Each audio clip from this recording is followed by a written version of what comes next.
함께 나눌 말씀 마태복음 9장 27절에서 31절까지 말씀입니다. 우리 함께 교독하시겠습니다.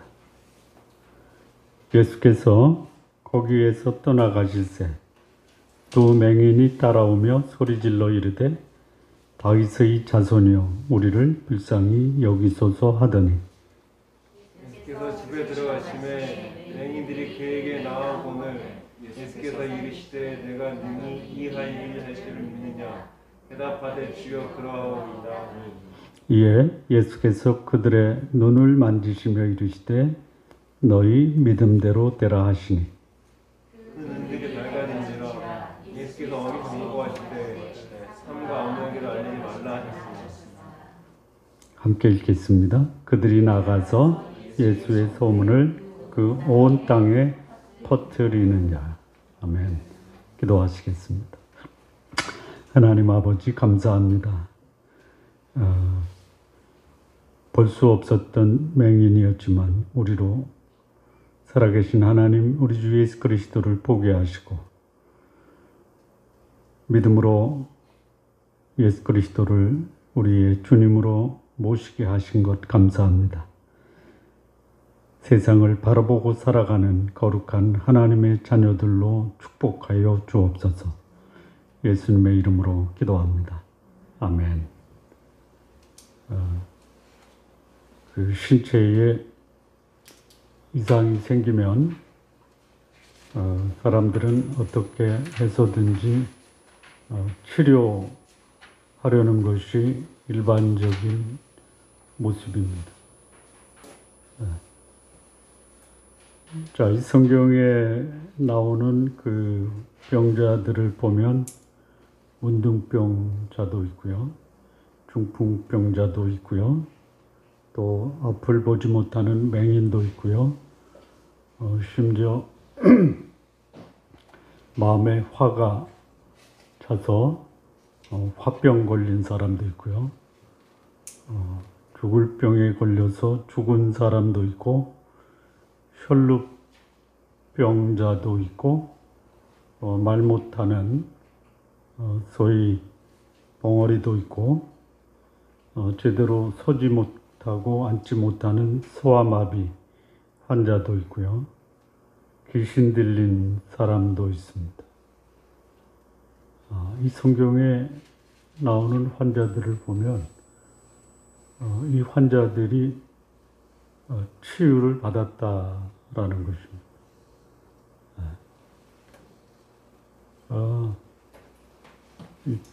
육체적 질병이 없는 사람이 예수님께 나올 수 있습니다. 그런데 육체적 질병이 있는 사람은 육체적 질병이 없는 사람보다 훨씬 예수님을 만나서 놀랍고 감격스러운 경험을 합니다. 병이 있다라는 것은 불행입니다. 그런데 이 불행을 복으로 바꿀 수 있다면 오히려 이 불행은 은혜의 통로가 될 수 있다라는 것이죠. 자, 사람들이 병에 걸리면 다 치료하기를 원하는데 더러는 그냥 그러려니 하고 살아가는 사람도 있습니다. 성경에도 무려 38년을 소위 소아마비 상태로 살아갔던 사람이 있어요. 그냥 그러려니 하는 거예요.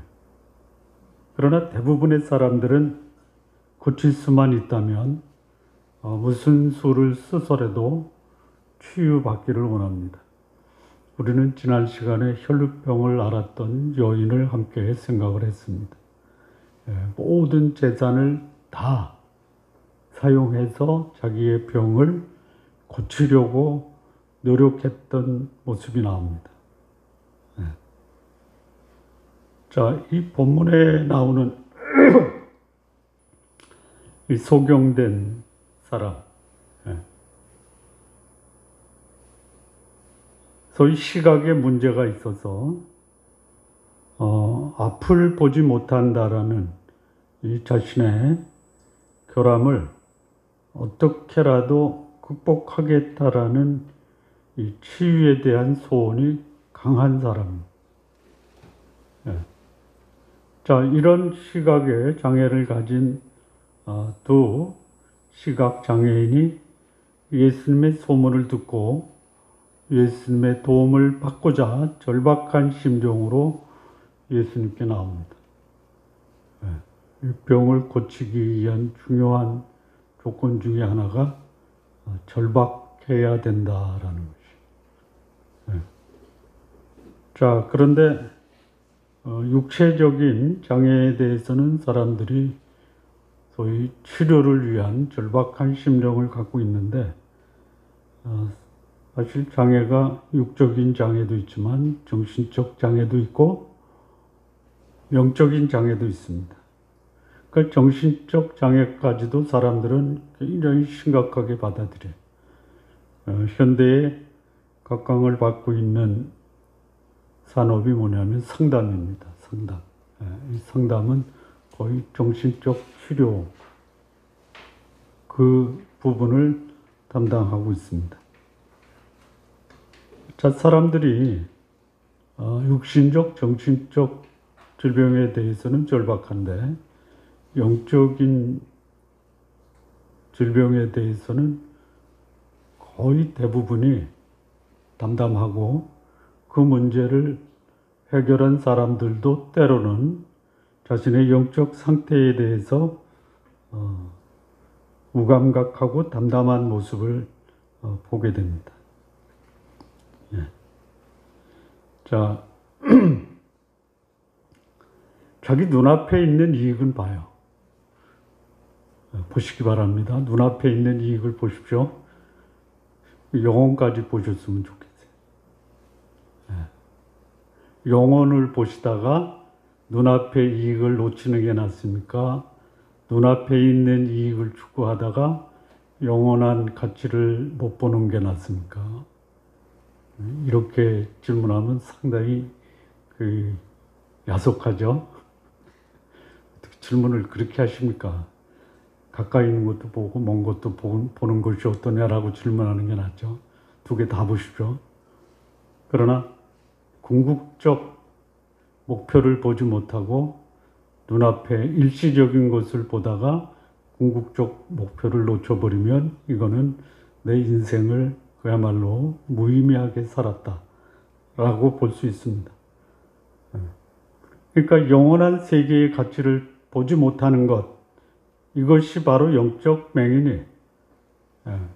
그리고 눈앞의 이익을 살다가 영원한 가치를 보지 못한다면 그런 사람은 영원한 형벌로 삶을 마감하게 된다라는 거예요. 그래서 이 육신적 시각의 장애, 이것이 영적 시각의 장애까지 치유가 된다면 이거야말로 그 육신적 시각의 장애가 그에게는 더 큰 영원한 가치를 보는 축복의 통로가 될 수 있다라는 거예요. 자, 우리 성도님들 앞에 있는 문제도 해결하시고요. 영원한 목표를 향해서도 여러분의 영적 안목을 좀 키워 가시기를 바랍니다. 자, 그런데 이 육신적 시각 장애를 가진 사람이 어떻게 밝히 볼 수가 있었는가? 이게 오늘 본문이 우리에게 주는 교훈인데요. 자, 첫 번째 27절 말씀 보시죠. 예수께서 거기에서 떠나가실새 두 소경이 따라오며 소리질러 이르되 다윗의 자손이여 우리를 불쌍히 여기소서.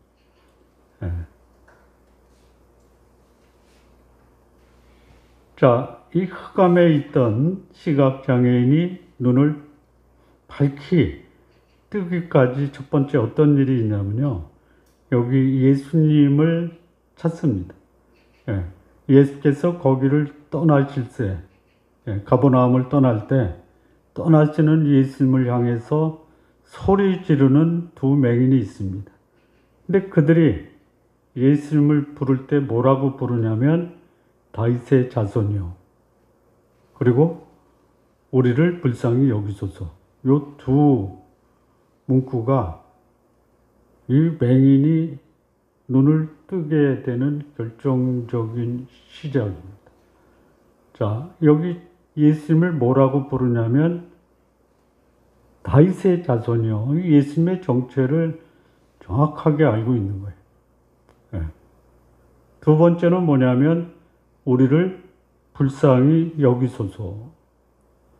그러니까 이 맹인이 자기의 육적인 시각장애와 영적인 시각장애까지 극복이 되는데 그 첫 번째 이들의 모습에서 볼 수 있는 그 치유의 과정은 예수님이 누군지 자신의 상태가 어떤지를 정확하게 분별할 수 있어야 된다라는 것이. 자, 맹인이라면 자신이 앞을 볼 수 없는 그 맹인이라는 것을 알지 못하는 자가 없어요. 근데 맹인이면서도 그러려니 하고 살면 그럼 평생 앞을 보지 못해요. 근데 그가 맹인이라는 사실을 알았다라는 거예요. 그래서 이 맹인이 자신의 인생이 초라하고 비참하고 불쌍한 인생이라는 것을 알아요. 이것이 맹인이 볼 수 있는 첫 번째 단계이면서 그 상태에 머물러 있지 않고 이 병을 고칠 수 있는 치유의 주인공이 누구냐? 예수 그리스도이고 그를 나사렛 예수라 부르고 자신의 모습이 불쌍하다라는 것을 고백하는 거예요. 자, 이 다윗의 자손은 그 유대인들에게 아주 독특한 표현입니다. 메시아가 올 때 그 메시아는 다윗의 후손으로 오신다. 그래서 예수님이 다윗의 후손에서 온 한 남자가 아니고 다윗의 후손에서 이 땅을 구원하고 자신의 생명을 구원할 메시아 그리스도가 다윗의 후손으로 온다라는 것이. 그래서 이 맹인들이 예수님을 다윗의 자손으로 부른 것은 당신이 나의 메시아입니다. 라는 고백이에요. 예수가 그리스도다, 메시아다라는 사실을 그들이 알고 그 메시아 앞에 나오는 것을 주저하지 않고 예수님을 찾아 나섭니다. 그리고 예수님을 만나서 자신의 마음에 있는 이 예수에 대한 정체성을 고백하는 거예요. 당신은 메시아입니다. 자, 예수님을 메시아로 고백할 수 있다라는 것은요, 그냥 소문으로 듣고 고백할 수 있는 사항이 아닙니다. 예수님에 대한 소문은 그야말로 전 세계에 널려 있어요. 그런데 예수를 어떻게 생각하느냐라는 것은 그 개인이 그 예수님을 어떻게 경험하고 어떻게 알고 있느냐. 이게 고백이 가능합니다. 입술의 고백이라는 것이 단순히 그렇게 의미 없이 떠드는 소리가 아니라 이 마음에 담겨있는 그 진심이 입술을 통해서 고백되어지는데 여기 맹인들은 이 예수님을 자신을 구원할 수 있는 육체적, 정신적, 영적 메시아로 고백하고 있는 거예요. 이 고백이 있어야 돼요.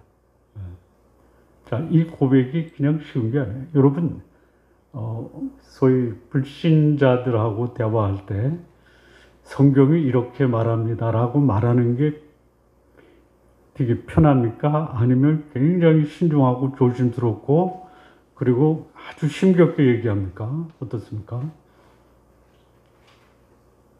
어때요?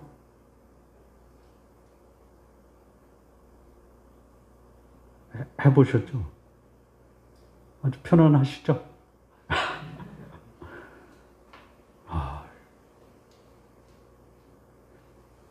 그러니까 성경과 예수님과 복음에 대해서 편안하게 대화할 수 있는 사람이 있다는 것은 엄청난 복이에요. 그리고 전혀 복음을 모르는 사람에게 이 복음에 대해서 증거할 수 있는 사람이 대단한 신앙인입니다. 제가 어제 우리 둘째하고 시장을 봤거든요.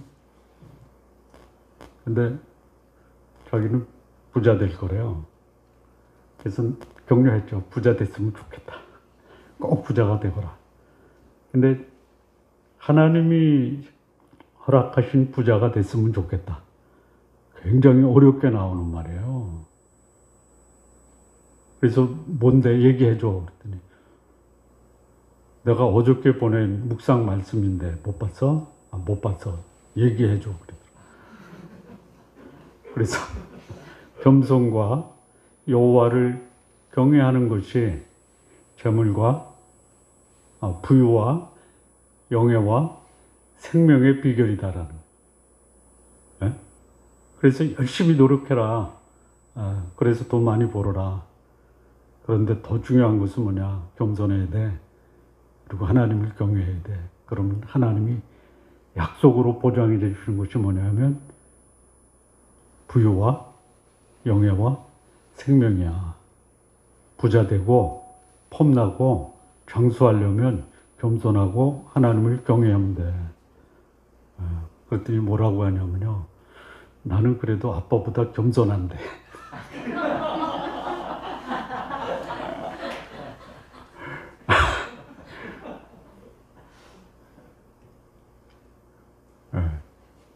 그렇게 대화를 했어요.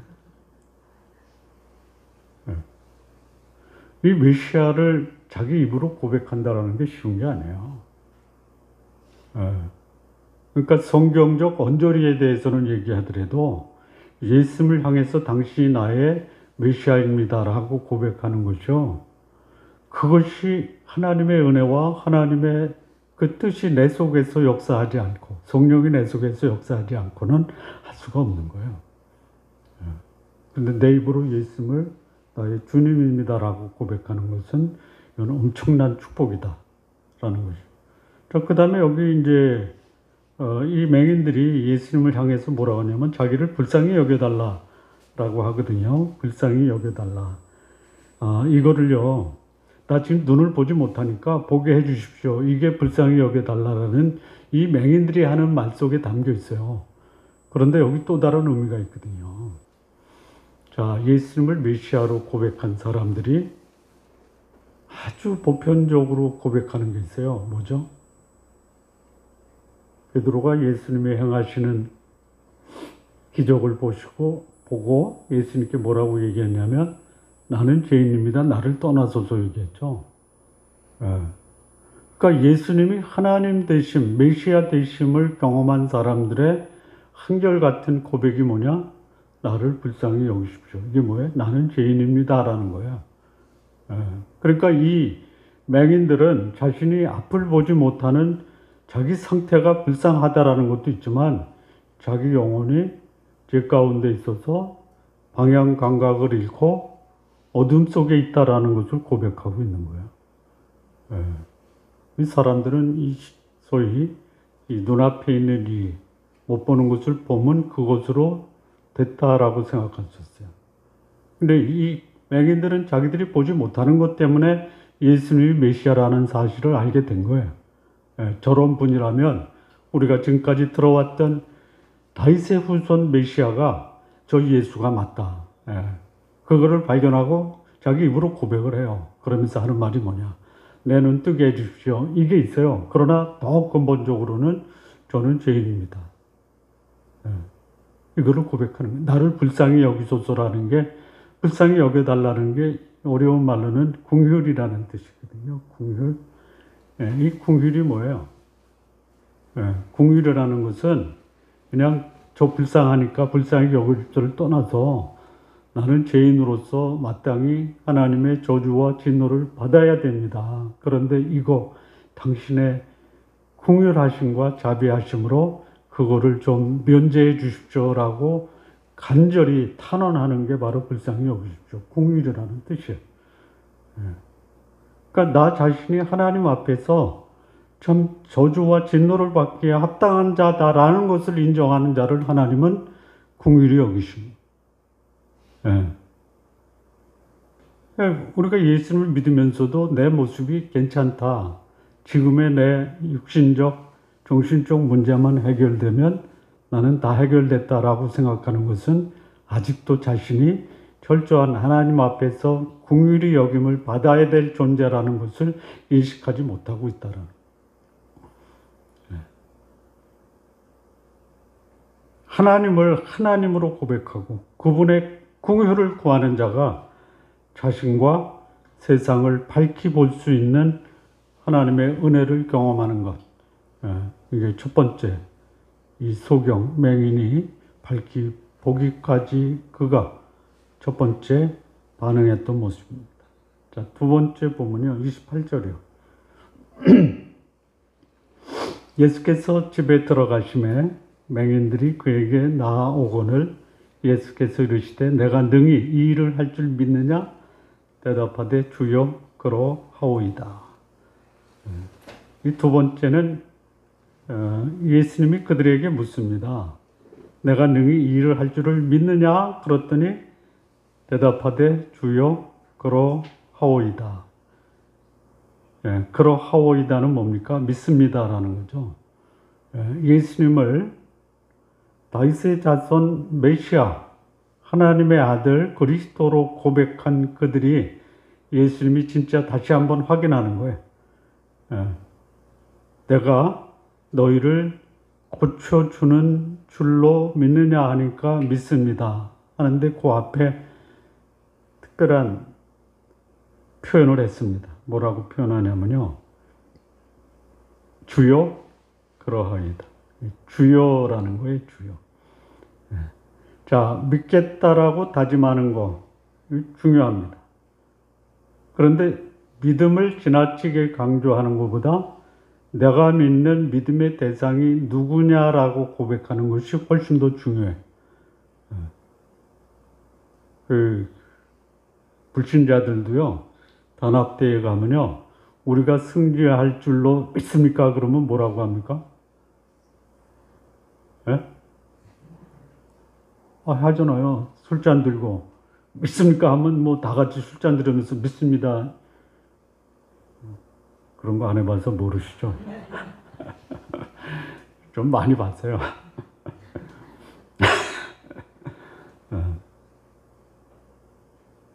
불리할수록 믿습니다.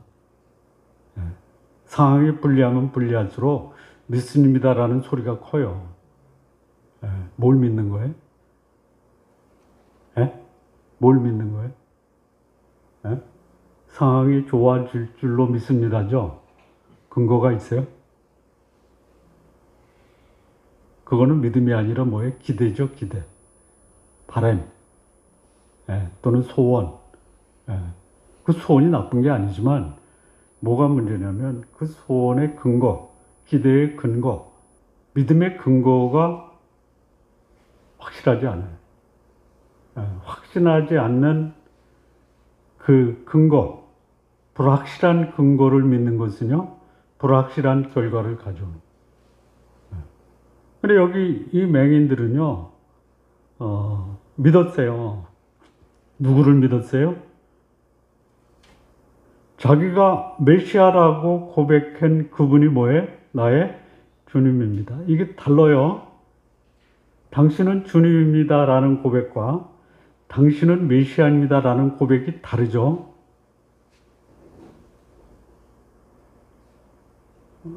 오늘 처음 들으세요? 듣긴 많이 들었는데 이게 구별해서 쓴다라는 것이 그냥 습관적으로는 썼는데 이 의미가 다르다라는 거예요. 자, 우리가 쉽게 기도할 때 우리 주 예수 그리스도의 이름으로 기도합니다. 그렇죠? 그는 주님이면서 그리스도, 예수는 그리스도다라는 것이 우리 신앙 고백이죠. 신앙 고백이에요. 근데 거기서 끝나면 안 돼요. 어디까지 가야 돼요? 주는 그리스도이시며 나의 주님이십니다. 진정한 신앙은 뭐냐? 예수님을 구원자, 이게 그리스도예요. 그리스도는 구원자입니다. 주님은 뭐예요? 내 인생의 주관자. 나는 그분의 종. 그러니까 여기까지 가야 되는 거예요. 이 맹인들은요, 자기의 질병, 시각장애로 인해서 예수님께 나왔는데 예수님께 나왔을 때 당신이 나의 병을 고칠 수 있는 육신과 영혼의 질병을 고쳐줄 수 있는 구원자입니다 라고 고백을 해요. 그리고 나는 죄인입니다. 나는 시각장애입니다. 근데 여기서 끝난 게 아니라 예수님이 다시 한번 확인해요. 내가 너희를 고칠 줄로 믿느냐? 그랬더니 이 맹인들의 입에서 나온 것이 뭐냐면 다윗의 자손 예수여 제가 믿습니다 하지 않고 주여 믿습니다 이렇게 얘기하는. 이 주님이라는 말은요 사람들이 즐겨 쓰지 않는 용어예요. 심지어 로마의 황제들이 자신은 신이라고 얘기했죠. 이것도 처음에 황제들이 한 게 아니에요. 로마의 황제 중에 최고의 아주 그냥 나쁜 황제가 누구냐면 네로하고 카라쿨라라고 하는. 근데 네로도 자기를 주님이라고 부르라고는 안 했어요. 누가 했냐면 카라쿨라라는 황제가 감히 지금까지 사람들이 쓰지 않았어요. 사람들에게 쓰는 용어가 아니었어요. 근데 그 말을, 그 주님이라는 말을 자기에게 붙이게 했어요. 근데 여기 이 맹인, 예수님을 사람이 아닌 내 인생을 주관하시는, 전능하신 하나님, 내 인생을 맡길 수 있는 주님이라고 고백하는 거예요. 아니, 그렇게 고백하는데 주인이 하인 안 고쳐주시겠어요? 하나님을 주인으로 모시고 사지. 그냥 나를 사랑하는 분으로만 그치지 말고, 나를 구원해 주신 분으로만 그치지 말고, 구원하신 것도 감사한데 내 인생을 주관하시고 하나님이 가지신 모든 것을 나에게 주실 수 있는 나는 당신의 종입니다. 그분의 모든 것을 맡길 수 있는, 그분의 믿을 수 있는 종으로서 하나님과의 관계를 유지하는 것이 이 맹인이 치유될 수 있는 두 번째 비결이에요. 많은 사람이 예수님 믿어요. 근데 믿은 대로 안 돼요. 믿은 대로 안 되는 그 믿음은 어떤 믿음이에요? 상당히 많은 경우에 나의 기대와 나의 소원과 나의 바람이 마치 내가 그것을 하나님이 나에게 해주실 것이라고 기대하는. 자, 이 바람직한 믿음을 갖는다라는 것이 뭐예요? 첫 번째는요, 내가 믿는 믿음의 대상이 누구냐를 정확하게 알아야 돼요. 내가 믿는 주님은 나의 구원자이시다. 내 인생을 맡길 수 있는 나의 주인이시다. 나를 가장 아름답고 복된 길로 인도하시고 선한 길로 인도하시는 나의 사랑하는 주님이시다라고 그 믿음의 대상을 정확하게 알아야 돼요.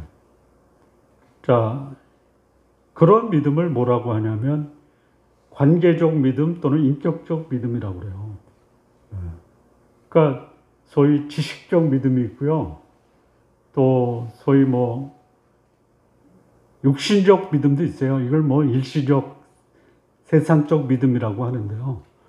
그러니까 지식적 믿음은 그냥 알고 있는 거예요. 여러분, 지식적 믿음에서 가장 탁월하게 하나님께 대한 믿음을 갖고 있는 자가 누군지 아세요? 누군지 아십니까? 몰라요? 마귀예요, 마귀. 그래서 우리가 뭘 알 때 누구처럼 안다고 그러잖아요. 귀신같이 안다라고 하잖아요. 지식에 대해서 마귀를 따라갈 자가 없어요. 두 번째는 뭐냐면 소위 육신적이고 세속적 믿음이 있거든요. 그 믿음은 뭐냐면 문제가 해결되면 믿음도 없어지는 거예요. 그래서 그 믿음은 언제 필요하냐면 이 땅에 살 때만 필요해요. 그러니까 그 믿음 가지고 영원한 세계에 들어가지 못해요. 그러면 소위 이 인격적 믿음, 관계적 믿음이 뭐냐? 첫째, 내가 믿는 믿음의 대상이 누군지 정확하게 알아요. 알아야 돼요. 아는 것만 가지고는 안 되지만 알아야 돼요. 여기 이 맹인들은요, 자기가 찾은 예수가 누군지 정확하게 알았어요. 다윗의 자손이요. 뿐만 아니라 자신도 제대로 알아야 돼요. 내가 제대로 된 믿음을 갖기 위해서는 믿음의 대상과 내가 왜 그 믿음이 필요한지를 제대로 알아요. 두 번째는 뭐냐면요. 소위 정서적으로 감동과 공감을 할 수 있어야 돼요. 신학자들 중에 지식적으로는 충만한데 정서적으로는 고갈되어 있는 분이 계세요. 제가 어제 오늘 글을 읽었는데 소위 복음이 핍박을 받고 교회가 존재하지 않는 곳에도 예수님 믿고 하나님을 경배하는 자들이 있죠. 그렇죠. 그들의 지식이 충분합니까? 그렇지 못하죠. 그런데 그들이 여전히 그들의 목숨을 걸고 하나님을 예배하고 예수 그리스도를 믿고 있는 그 바탕에는 뭐가 있냐면 그들의 마음의 감동과 그들의 마음의 복음에 대한 공감이 그러면서 그런 말 하더라고요. 그들에게는 신학을 연구한 신학 박사가 필요가 없습니다. 그들에게는 성경을 통해서 그들에게 전달되는 하나님의 음성과 하나님의 사랑과 하나님의 감동만 있으면 됩니다. 그러니까 우리가 바른 믿음을 갖기 위해서 이 관계적 믿음에 내가 관계를 맺고 있는 하나님과의 관계에서 내 마음에 깊은 감동을 경험해야 된다라는 거예요. 그거 없으면요, 이 사는 게 아니에요. 이 세상이 만만하지 않습니다. 이 세상 주관자가 우리를 공격하는데 아주 그냥 가장 강력한 무기로 사용하는 게 뭐예요? 몇 가지가 있어요. 첫째는 영혼에 대한 무관심을 갖게 하는 거예요. 내 영혼에 대해서 심각하게 생각하지. 그럼 어디에 심각하게 생각하느냐? 육신에 심각하게 생각하는 거예요. 또 다른 이 마귀의 공격 무기는 뭐냐면요. 불안, 염려, 두려움이에요. 정신적 불안정 상태로 몰고 가는 거예요. 근데 그 염려, 불안, 두려움을 극복할 수 있는 비결이 뭐예요? 그거를 극복하신 하나님이 나와 함께 하시다라는 것을 공감하지 않고 거기에 감동을 받지 않으면요, 그냥 무너져. 그러면 영적인 상태가 무너지면요, 정신적인 상태도 무너져. 한번 생각해 보세요. 나에게 불안이 엄습해서, 소위 불안이 엄습하면 염려가 따라오죠. 그러면 어떤 일이 벌어져요? 현대 정신질환의 가장 근본적인 원인은 뭐냐? 불안과 염려다. 그러니까 이 신앙, 바람직한 믿음은요, 전능하신 하나님으로 인해서 내 정서적 공감대가 하나님의 정서로 켜워지는. 그럼 뭐예요? 평안이에요. 기쁨이에요. 제가 요즘 수요일 날 줌으로 시편을 공부하는데요. 이게 다 다윗이 초반부터 쫓기면서 쓴 시인데 거기에 그 쫓기면서 쓰면서 하나님을 향해서 자기의 마음을 토로하면서 마지막 결론은 뭐냐면 기쁨, 영원한 기쁨, 즐거움이라고. 목숨이 지금 그야말로 바람 앞에 촛불같이 그런 상태인데도 거기서 기쁨과 즐거움을 누릴 수 있는 것이 뭐예요? 이게 믿음이에요. 세 번째는 뭐냐면 그것을 삶으로 옮기는 행동이에요. 여기 이 맹인 있지 않습니까? 그걸 옮기는 거예요. 믿음을. 삶으로, 행동으로. 그러니까 예수님을 믿으면 찾아가서 예수님께 도움을 구하면 낫겠다라는 생각으로 끝나지 않아요. 감동이 있어요. 내 인생의 주인으로 삶으면 나도 회복될 수 있다라는 감동이 있어요. 그리고 가서 그 신앙의 고백을 하고 예수님으로부터 치유를 받게 되는 거예요. 이것이 우리들의 모습이에요. 이 모습이 우리의 믿음의 삶으로 나타나야 된다라는. 자, 세 번째입니다. 30절과 31절 말씀을 보시면요. 그래서 그들의 눈이 밝아져요. 근데 예수님께서 엄히 경고하십니다. 삼가 아무에게도 알리지 말라 하셨으나 그들이 나가서 예수의 소문을 그 온 땅에 퍼뜨립니다. 예, 이 광명을 찾았잖아요. 눈이 밝아졌잖아요. 그래서 그들은 예수님이 사람에게 얘기하지 마 이렇게 했는데도 어떻게 해요? 나가서 소문을 퍼뜨려요. 예수님의 말씀을 불순종했다라고 보십니까? 아니면 그들이 경험한 그 엄청난 하나님의 은혜를 자기만 간직할 수 없어서 그 은혜와 하나님의 복을 함께 나누기를 원하는 것을 행동으로 표현한 겁니까? 어떤 겁니까? 불순종한 거죠?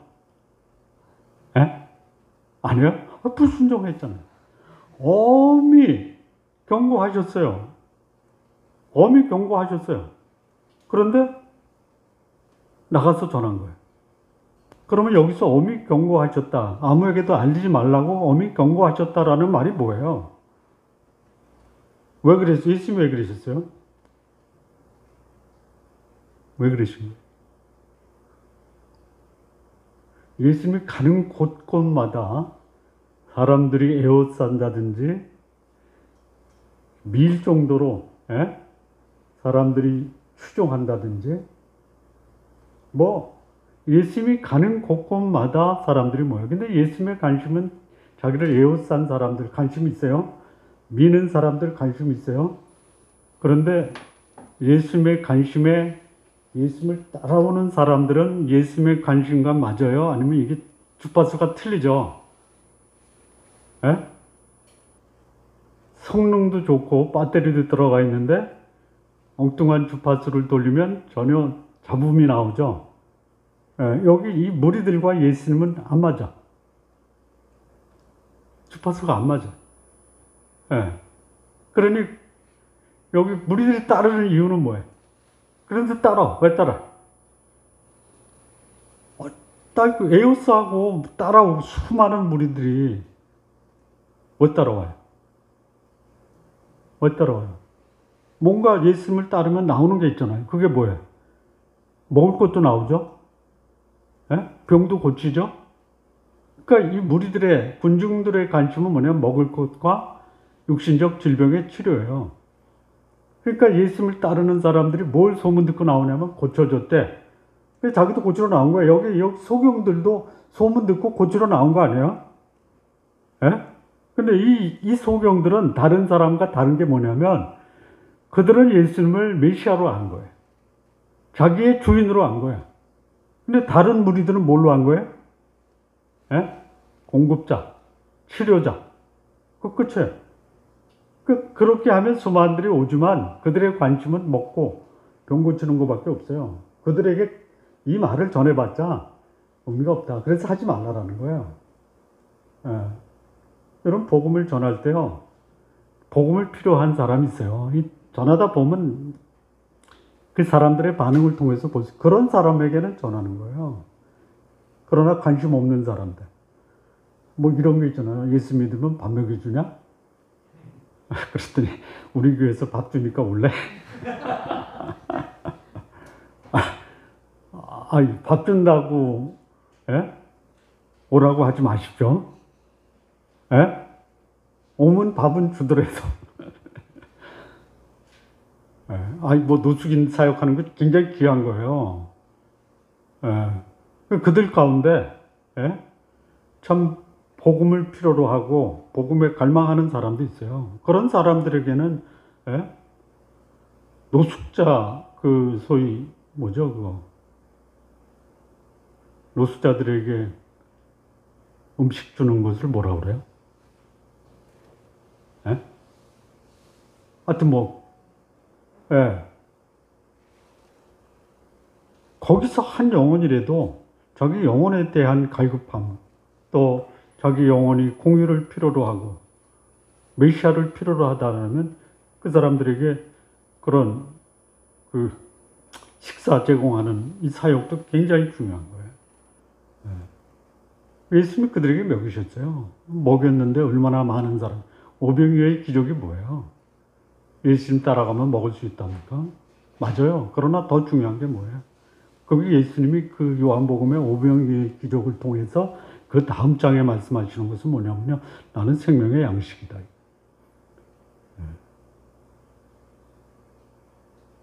그래서 예수님이 엄히 경고하시면서 아무에게도 얘기하지 말라라고 한 거예요. 그런데 여기 그야말로 하나님의 은혜와 능력과 구원과 치유를 경험한 사람은요, 이거 가만히 있을 수가 없어요. 가만히 있을 수가 없어요. 이런 하나님의 은혜를 경험했는데 이 은혜를 어떻게 나 혼자 가질 수 있느냐. 가만히 있을 수가 없어요. 제가 불신자들도 자주 만나거든요. 제가 목사라는 것도 알고요. 같이 식사하고 기도도 제가 해요. 복음에는 별로 관심이 없어요. 아마 그분들이 나중에 자신의 삶 끝나고 천국에 못 가고 영원한 형벌 속에 들어가면 그때 내 옆에 목사가 있었는데 내가 왜 그때 그것을 외면했어. 아마 그렇게 통탄할 수 있을 것 같아요. 그 사람들이 그래요. 우리 여기 목사님은 전에 제가 모시고 있던 상사인데 아주 작은 교회지만 아주 멋지게 목회하고 이렇게 얘기해요. 다른 사람들한테. 그럼 내가 이제 말씀을 전하고 복음을 전하면요. 내 와이프가 절에 다녀서 어렸습니다. 우리 교회에 한 번 나오는 분이 계세요. 1년에 한 번. 오시면 헌금도 하고 가요. 그 부인이 1년에 한 번 나오는 날을 기다린대요. 왜냐면 그 부인은 권사님이에요. 신앙이 좋아요. 이 남편 따라서 그 교회 가면 자기 교회에서 못 듣는 좋은 메시지를 듣는다고 같이 온대요. 근데 작년에 못 왔어요. 코로나 때문에. 근데 와서 헌금도 하고 가요. 근데 복음을 전하면요. 저는 지금 필요한 게 돈을 좀 더 버는 것입니다. 만약에 교회 나왔는데 사업이 잘 됐다. 계속 나올 거예요.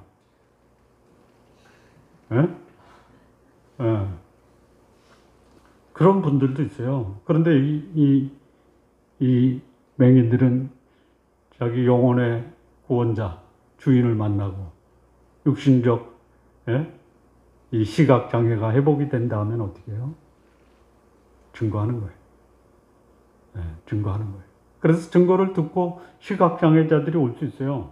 예수님이 엄히 경계한 것은 그들이 육신적 필요만을 위해서 오는 것은 철저하게 경계하라. 그러나 그 자신의 치유, 영혼과 육체의 치유를 받은 사람은 증거하지 않을 수가 없다는. 이게 복음을 받은 사람들이에요. 복음의 가치를 아는 사람은 복음을 증거하는 거예요. 자, 마무리 짓겠습니다. 자, 많은 사람들이 자신이 흑암 가운데서 방향 감각 없이 방황하고 있어요. 근데 거기에 익숙해서 그냥 굳이 그것을 떠나지 않고 거기에 머물러 있으려고 하는 사람들이 너무 많아요. 오히려 그것이 자연스럽다라고 말해요. 흑암에 있다가 돌부리에 부닥쳐 넘어져도 뭐 내가 못 보니까 그런 거 아니냐라고 당연히 여기는 사람들이 있다라는 거예요. 그러나 그것이 결코 정상일 수 없어요. 흑암의 인생을 마감하기 위해서는 어떻게 되느냐. 내가 지금 불쌍히 여김을 받아야 되는 소경이라는 것을 인식하고 그것을 고쳐줄 수 있는 내 시각장애의 치유자인 예수 그리스도, 그를 메시아로 고백하고 자신의 연약함을 인정해야 된다는. 그리고 빛 대신 예수님, 그가 구원자이면서 내 인생의 주인임심을 고백하면서 그분 앞에 내 자신의 육체적 질병을 내려놓아야 된다. 그리고 진정한 광명을 예수님으로부터 받은 사람, 그는 자신의 육체와 영혼의 치유자인 그 예수 그리스도, 그분이 모든 사람의 빛의 근원이고 삶의 주인이심을 증거할 수 있는 그런 삶을 살아야 된다는 거예요. 우리 성도 여러분, 빛 대신 예수님, 그분을 위해서 여러분의 시각이, 영적인 안목이 광명으로 드러나고, 그리고 그 광명의 삶을 사람들에게 증거하는 삶을 사시기를 바랍니다. 기도하시겠습니다. 하나님 아버지 감사합니다. 우리 주님 예수 그리스도, 그분이 나의 구원자이시며 내 삶의 주인이심을 고백합니다. 오늘 내 눈이 어두워 밝히 보지 못하는 것, 하나님 아버지 치유하셔서 광명으로 살아갈 수 있도록 역사하여 주옵소서. 인격적으로 관계적으로 우리의 주인 되신 예수님 바로 믿을 수 있도록 인도해 주옵소서. 예수님의 이름으로 기도합니다. 아멘.